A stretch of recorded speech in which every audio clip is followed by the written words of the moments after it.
600 साल पहले जब जहाज लकड़ी के होते थे, नक्शे अधूरे होते थे, समुंदर में तूफान का कोई भरोसा नहीं होता था, उस दौर में एक आदमी था जो हजारों नाविकों के बेड़े का कप्तान बना, जिसने आधी दुनिया की सैर की और जो मुसलमान था। उसका नाम था झेंग हे। आज दुनिया में लोग Columbus, Vasco D gamma, Ibn Battuta का नाम लेते हैं, लेकिन झेंग हे का नाम कम ही लोग जानते हैं, जबकि उसके जहाज इतने बड़े थे कि कोलंबस के जहाज उसके सामने खिलौने जैसे लगे। कहानी शुरू होती है चीन के यूनान प्रांत के एक छोटे से गांव से। झेंग हे का जन्म 1371 में चीन के यूनान प्रांत के एक मुस्लिम परिवार में हुआ था। उसका असली नाम था मा हे। चीन में मा नाम अक्सर मोहम्मद के लिए इस्तेमाल होता था, यानी इसका खानदान इस्लामी परंपराओं वाला था। लेकिन जब माहे छोटा था तब उसकी दुनिया उजड़ गई। मिंग राजवंश की सेनाओं ने यूनान को जीत लिया। वो बच्चा बंदी बना लिया गया। सैनिकों ने उसे पकड़ लिया और राजधानी नानजिंग ले गए। वहां उसे एक राजकुमार के महल में नौकर बना दिया गया। यही झेंग हे की कहानी का असली मोड़ था। वो महल में राजकुमार झू दी का भरोसेमंद बन गया। दोनों के बीच दोस्ती हो गई। राजकुमार ने उस पर इतना भरोसा किया कि जब वो खुद सम्राट बना तो झेंग हे को दरबार में बड़ा ओहदा दे दिया। उसे झेंग नाम की मानद उपाधि मिली और वो शाही परिवार का खास बन गया। मा हे यानी झेंग हे का कद लंबा था, आवाज बुलंद थी, दिमाग तेज था। उसने जल्द ही अपनी काबिलियत साबित कर दी। वो योंगल सम्राट का बहुत करीबी बन गया। योंगल बहुत महत्वाकांक्षी था। वो अपने दुश्मनों को हराना चाहता था और दुनिया को दिखाना चाहता था कि चीन महान है। झेंग हे को जो काम सौंपा गया वो अविश्वसनीय था। सम्राट ने उसे कहा, तुम जाओ समुंदर पार और दुनिया को बताओ चीन कौन है और उनसे दोस्ती करो। जो माने उन्हें इनाम दो, जो ना माने उन्हें डराओ। झेंग हे के नेतृत्व में बनी ट्रीजर फ्लीट यानी खजाना जहाज़ों का बेड़ा। ये कोई मामूली जहाज नहीं थे। इनमें से सबसे बड़े जहाज 120 मीटर से भी ज्यादा लंबे बताए जाते हैं, यानी फुटबॉल मैदान से भी बड़े। इन पर रेशम, चीनी मिट्टी के बर्तन, सोना, चांदी और शाही फरमान लदे होते थे। साथ में सैनिक होते थे। कूटनीति और ताकत दोनों का मेल। 1405 में झेंग हे पहली बार निकला। ये कोई छुट्टी पर जाने वाला सफर नहीं था, ये एक ग्रैंड एक्सपेडिशन था। उसने दक्षिणी चीन से निकलकर वियतनाम, जावा, सुमात्रा, मलक्का जो आज का मलेशिया है, वहां तक गया। फिर हिंद महासागर पार करके श्रीलंका और भारत के केरल में कालीकट तक पहुंचा। जहाजों के काफिला का नजारा देखकर लोग दंग रह जाते। कहीं दोस्ती और व्यापार की बातें होती तो कहीं सैन्य ताकत का प्रदर्शन होता।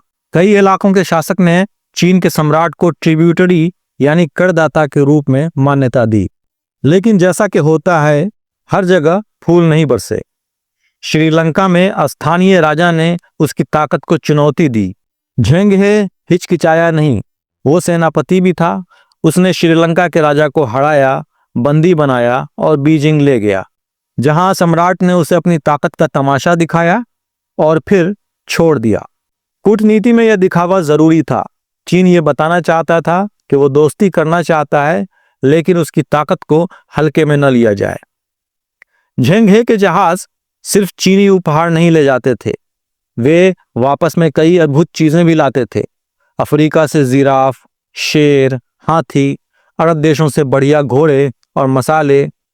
कहते हैं कि जब पहली बार बीजिंग में जिराफ लाया गया तो सम्राट हैरान रह गया। दरबार में उसे एक पवित्र जानवर क्वीन के अवतार के तौर पर देखा गया। ये उपहार सिर्फ दिखावे के नहीं थे, ये प्राचीन ट्रिब्यूट सिस्टम का हिस्सा थे। विदेश के शासक उपहार भेजते थे, चीन उन्हें बड़े उपहार देता था और बदले में चीन की सर्वोच्चता मान ली जाती थी। झेंग हे ने 1405 से 1433 तक कुल 7 बार समुद्री यात्रा की। हर बार उसका बेड़ा और बड़ा हो जाता और उसकी मंजिल और दूर होती चली जाती। पहले दौर में वो इंडोनेशिया और भारत तक गया, फिर अरब तक गया, फिर अफ्रीका के पूर्वी तट तक गया। आज के सोमालिया और केन्या तक। उस जमाने में इतनी दूर जाना बिना आधुनिक इंजन और नेविगेशन के एक चमत्कार जैसा ही था। झेंग हे के पास सैकड़ों जहाज थे, हजारों नाविक थे, सैनिक, दुभाषीय और विद्वान। उसकी यात्राओं में न सिर्फ व्यापार बल्कि नक्शे बनाना, खगोल विद्या सीखना और दूसरे देशों की संस्कृतियों को जानना भी शामिल था। दिलचस्प बात यह है कि झेंग हे खुद मुसलमान था। उसका नाम माँ इस्लामिक उपनाम मोहम्मद से निकला। जहां भी वो जाता, अरब, भारत, पूर्वी अफ्रीका, वहां के मुसलमानों से भी मिलना होता। कुछ इतिहासकार मानते हैं कि उसकी मुस्लिम पहचान ने उसे इन इलाकों में बातचीत और कूटनीति में मदद दी। लेकिन वो मिंग सम्राट का आदमी था। उसकी सबसे बड़ी पहचान चीनी दरबार का प्रतिनिधि होना था। झेंग हे की यात्राएं सिर्फ व्यापार के लिए नहीं थी। मिंग सम्राट दुनिया को यह बताना चाहते थे कि चीन दुनिया का सबसे महान और ताकतवर देश है। ट्रिब्यूटरी सिस्टम के तहत अन्य शासक चीन के सम्राट को श्रेष्ठ मानते थे और उपहार भेजते थे। इसके बदले में उन्हें चीन के साथ व्यापार का विशेष अधिकार मिलता था। झेंग हे की यात्राएं इसी सिस्टम का प्रचार थीं, समुद्री रास्ते से चीन की महानता का संदेश फैलाना। एक बात साफ है, झेंग हे ने जिन देशों में कदम रखा वहां चीन ने कब्जा नहीं किया। हाँ, जब जरूरत पड़ी तो ताकत दिखाई। श्रीलंका में राजा को पकड़ा लेकिन उसे उपनिवेश नहीं बनाया। यह उस युग के यूरोपीय अभियान से अलग था। उस दौर में पुर्तगाली, स्पेनिश, डच उपनिवेश बनाते थे। चीन ने अपने बेरे को दिखाने, रिश्ते बनाने और व्यापार बढ़ाने तक ही सीमित रखा हुआ था। झेंग हे का बेरा अद्भुत था। जहाज लकड़ी के थे लेकिन इतने बड़े कि यूरोपीय जहाजों से कई गुना बड़े माने जाते थे। जहाजों में वाटर टाइट कंपार्टमेंट्स होते थे। अगर एक हिस्सा डूब जाए तो भी जहाज बच जाए। कंपास का इस्तेमाल आम था। चीनियों ने पहले ही इसे विकसित कर लिया था। जहाजों के नक्शे और स्टार चार्ट्स बनाए थे ताकि समुद्र में रास्ता ढूंढा जा सके। झेंग हे सिर्फ सैनिक या व्यापारी नहीं था, वो एक धार्मिक और सांस्कृतिक पुल भी था। कई जगहों पर उसने चीनी मंदिर बनवाए, खासकर तटवर्ती शहरों में जहाजियों के देवता माजो के लिए। वहीं वो मुसलमान भी था। कहते हैं भारत के केरल में कोच्चि और कालीकट के मुसलमान समुदायों से उसके अच्छे रिश्ते थे। कुछ जगहों पर यह भी माना जाता है कि उसने मस्जिदों के लिए चंदा भी दिया। झेंग हे की यात्राओं ने चीन को सीधे अरब और अफ्रीकी व्यापार से जोड़ा। वो यमन, ओमान, होर्मुज जैसे बंदरगाहों पर रुका। वहां के शासकों ने चीन को उपहार भेजे। पूर्वी अफ्रीका जैसे केन्या और सोमालिया के बंदरगाह मालिंदी और मोगादिशु तक वो पहुंचा। वहां से हाथी दांत, जिराफ, मसाले और दूसरी कीमती चीजें भी लेकर गया। झेंग हे का आखिरी सफर 1431 से 33 के बीच हुआ। वह अब बूढ़ा हो चला था। कहते हैं उसी आखिरी यात्रा में समुद्र में उसकी मौत हो गई। कुछ लोग कहते हैं कि उसे जावा में दफनाया गया। हालांकि नानजिंग में भी उसकी एक यादगारी कब्र है। असल में उसकी कब्र सिर्फ एक यादगारी प्रतीकात्मक समाधि है। असली कब्र समुद्र में खो चुकी है। 1430 के दशक के बाद चीन में सब कुछ बदल गया।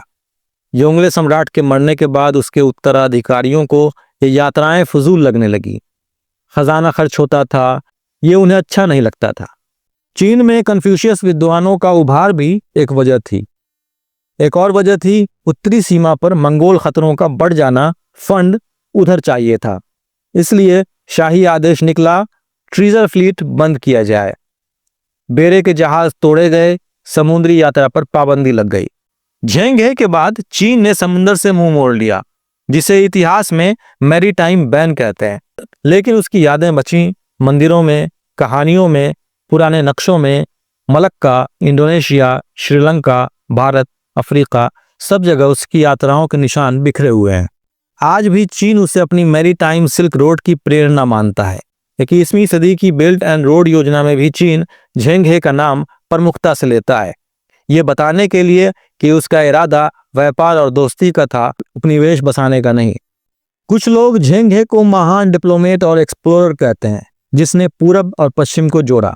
कुछ क्रिटिसाइज करते हैं और कहते हैं कि वो भी साम्राज्यवादी था, ताकत का प्रदर्शन करता था। लेकिन एक फर्क है, यूरोपीय अभियान उपनिवेश और लूट के लिए हुए, जबकि झेंग हे की यात्राओं में व्यापार और ट्रिब्यूटरी डिप्लोमेसी थी। लेकिन कोई भी औपनिवेशिक शासन उन्होंने कायम नहीं किया। झेंग हे की कहानी हमें ये बताती है कि 600 साल पहले भी दुनिया जुड़ी हुई थी। चीन, भारत, अरब, अफ्रीका सबका आपस में व्यापार था, धार्मिक संपर्क थे, सांस्कृतिक आदान प्रदान होता था। झेंग हे ने इस कनेक्शन को और गहरा किया। उसने समुद्र को दीवार नहीं बल्कि पुल बना दिया। यह थी महान मुस्लिम एक्सप्लोरर और एडमिरल झेंग हे की कहानी। अगर आप कुछ जानना चाहते हैं या बताना चाहते हैं तो कमेंट करके नीचे बताइए। इस वीडियो को लाइक कीजिए, शेयर कीजिए और चैनल को सब्सक्राइब कीजिए। थैंक्स।